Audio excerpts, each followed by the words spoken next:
Tudo bem, pessoal? Bem-vindo ao canal Mano Mundo. Eu sou o professor William Rubira. Hoje é a nossa última aula da nossa série Ditadura Militar no Brasil. Hoje nós vamos falar do governo do presidente Figueiredo, o último presidente da ditadura militar no Brasil. Tá? Quer aprender? Aqui no canal Mano Mundo, todo dia é dia de história. E hoje eu vou pedir no início do vídeo. Eu nunca peço, mas vou pedir hoje. Gente, se gostar do vídeo, curta, compartilhe e comente nos vídeos também, gente. Tá? Quando vocês comentam, quando vocês compartilham, o YouTube entende de que as pessoas estão interagindo e que o canal é bom. Só assim para o canal Mano Mundo crescer. Mas é o que eu falo sempre, só se vocês gostarem, tá bom? Se não gostar, não tem problema, tá bom? Então vem comigo, gente, mais uma vez, aqui no canal Mano Mundo, todo dia é dia de história. Até já!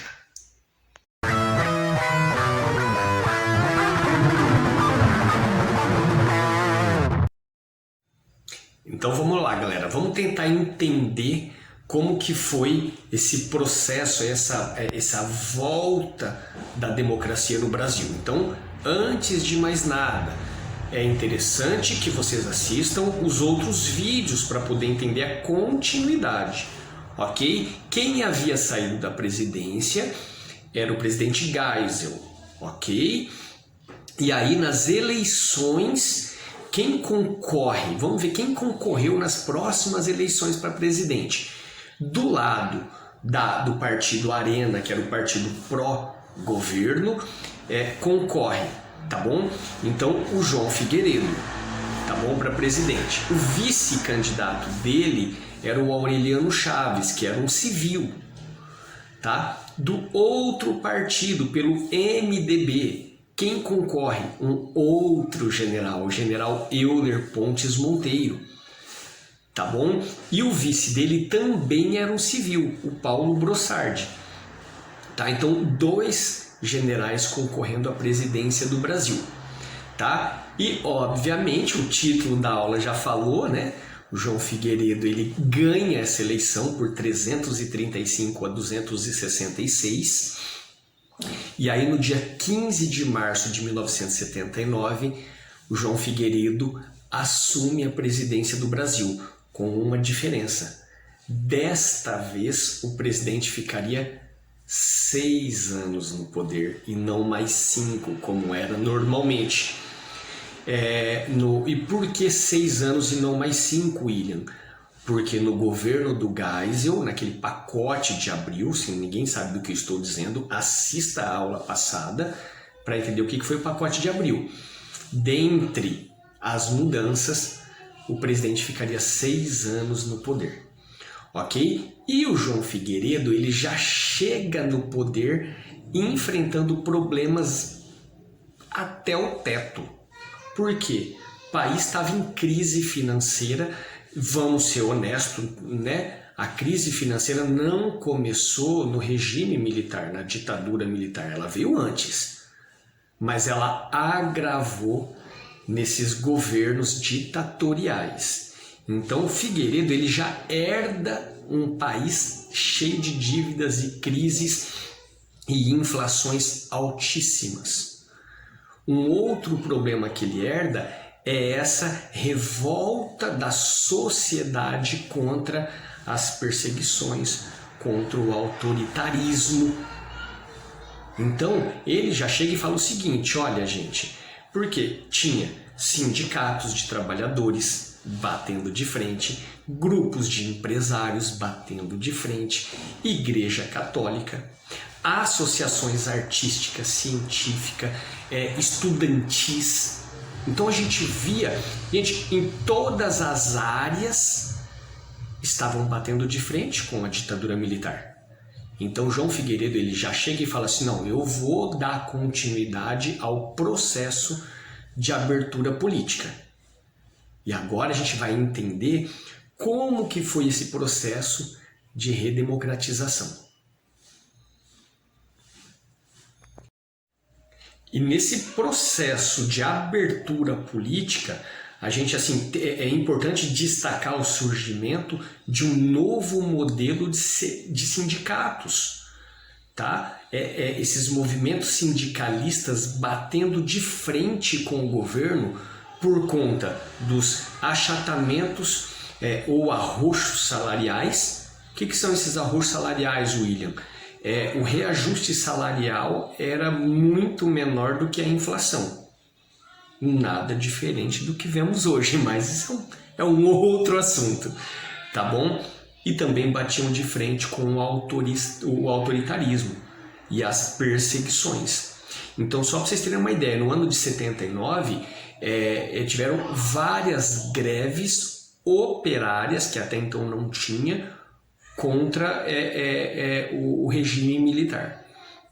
Calcula-se aí na época que até 3 milhões de operários participaram dessas greves neste período, tá? E vamos destacar pelo menos um desses movimentos sindicalistas, um dos mais importantes foi o movimento sindicalista dos metalúrgicos de São Bernardo, aqui em São Paulo, então na região do ABC. Esses grupos eram liderados por um homem, eu não sei se vocês já ouviram falar nele, um tal de Luiz Inácio Lula da Silva. Ele era o presidente do sindicato, tá bom, gente? Vamos ter uma aula dele em breve, tá bom? Já está chegando. Então, gente, olha, esses movimentos sindicalistas, eles contribuíram muito, muito para a redemocratização do Brasil, tá bom? Gente, um dos grandes marcos do governo do Figueiredo foi justamente a lei da anistia, tá? O que é a lei da anistia, William? Onde os crimes políticos durante a ditadura militar foram perdoados. Mas tem um porém, tá bom? A lei da anistia, ela inicialmente, ela não foi igual, não foi justa. Por quê? Do lado da esquerda, da oposição, vários crimes foram perdoados, pessoas que estavam exiladas puderam voltar para o Brasil, tá? Isso lembra a gente da música O Bêbado e a Equilibrista, né, do João Bosco, né, que ele cita, que sonha com a volta do irmão do Enfio. O Enfio é o cartunista, né? O irmão dele é o Betinho. Tá bom, gente? O Betinho é um dos grandes idealizadores do Fome Zero, tá bom? Então, essa música fala de todos aqueles que foram exilados, que saíram num rabo de foguete. Então, eles sonham com a volta do irmão do Enfio e tantos outros que partiram, né? A música fala disso. Mas um dia eu faço análise dessa música aqui, prometo, tá bom? Só que do outro lado, do lado dos militares, todos os crimes foram perdoados. As torturas, os assassinatos, todos foram perdoados, tá? Eles só não perdoaram mesmo os próprios militares que não se engajaram aí no golpe. Então os militares puniram os próprios militares. Mas aí houve, obviamente, movimentos pedindo então que a lei da anistia fosse justa. Então eles falavam que não queriam que a liberdade pela metade. Então vou postar um cartaz aqui para vocês aqui de novo, ó, só para ficar gravado. A liberdade tem que ser por inteira, já que todos os crimes dos militares foram perdoados, então do lado da esquerda que também fossem perdoados. Não havia sido perdoado os crimes de quem participaram das guerrilhas, as guerrilhas no campo, nas grandes cidades, então esses não haviam sido perdoados, tá bom? Mas hoje a lei da anistia ainda vigora, tá bom? Ela ainda está viva. Os crimes políticos não foram mais julgados, tanto de um lado quanto de outro. Tá bom? Então, você vê por um lado, quem luta pela democracia foi perdoado, em contrapartida, pelo outro, quem torturou, quem também matou, não foi só de um lado, também teve todos os seus crimes perdoados. Mas, de qualquer forma, a lei da anistia foi um marco muito importante do governo João Figueiredo, tá bom? Um outro ponto curtinho, mas muito importante também, foi o fim do bipartidarismo. Então era só o Arena e o MDB, e agora sim está liberado, então, para vários outros partidos. Então nasce o PDS, nasce o PMDB, nasce o PT, então nasce vários outros partidos, e isso tudo caminhando para a democracia. Já no campo econômico, gente, eu já tinha dito no início do vídeo, o Brasil já vinha arrastando dívidas altíssimas há muitos anos. A crise econômica ela era enorme, então eu já tinha dito isso em todos os outros vídeos. Mas agora no governo Figueiredo, o que acontece? Ele estava tentando, com o ministro do Planejamento, Delfim Neto, consertar essa situação, mas não dava. Porque o Brasil ele fazia um empréstimo para pagar outro. Então, cada vez que ele pegava dinheiro do FMI, do Fundo Internacional Monetário, ele tinha que se submeter às regras. E o FMI começou a impor para o Brasil algumas regras para que ele conseguisse arrumar sua situação financeira. E aonde estavam essas regras? Elas batiam diretamente no povo. Por quê? A dívida externa só crescia, a inflação chegou a níveis exorbitantes de 200% ao ano e, obviamente, os salários não acompanhavam, então era o povo quem sofria, sempre foi, e sempre será. O povo sempre é o que vai sofrer. Então, com a inflação altíssima, também vinha o desemprego, porque sem investimento também não tinha emprego. Nessa época nós vimos saques em lojas, porque a população estava realmente numa situação deplorável. Então a situação econômica brasileira, gente, ela estava um caos nesse período do governo Figueiredo. E é nesse contexto que vai acontecer as eleições para governador.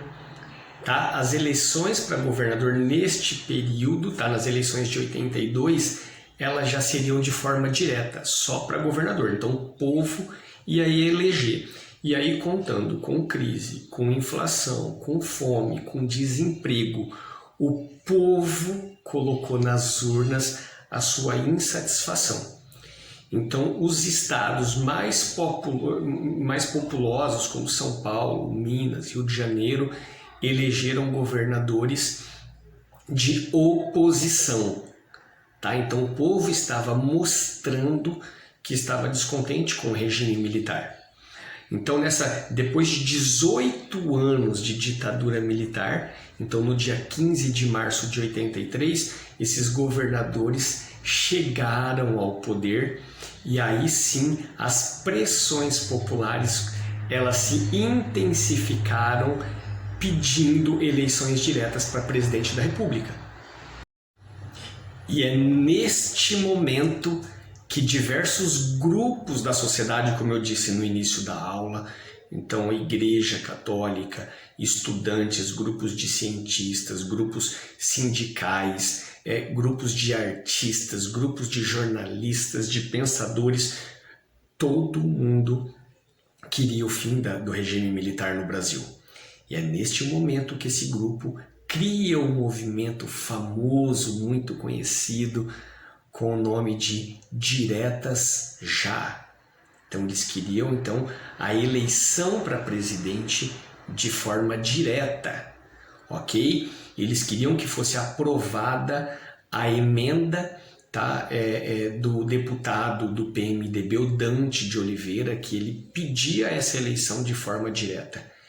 Então o Congresso Nacional, que tinha virado um colégio eleitoral, deixaria de ser um colégio eleitoral para ser um congresso, e a eleição, o novo presidente seria escolhido pelo povo. Tá? Gente, esses movimentos levavam milhares e milhares e milhares de pessoas à rua, pedindo diretas já. Então a gente viu vários artistas, a Fafá de Belém cantando o hino nacional. Gente, era a coisa mais linda. Você vê o povo mobilizado em prol de uma democracia. Quero fazer um comentário aqui, à parte, mas ainda é nosso assunto. Nada de clubismo, por favor. Mas nós vemos na história de um clube chamado Corinthians, esse aqui, o Clube Corinthians, sem clubismo, gente, é sério, a aula agora é sério, eu falo rindo, mas é sério. Tá? O Corinthians criou, então, dentro do clube, um sistema chamado de democracia corintiana, liderada pelo Sócrates, grande Sócrates, Vladimir, tá? E eles implantaram no Corinthians o sistema de democracia, então o jogador passava a votar naquilo que o clube ia fazer.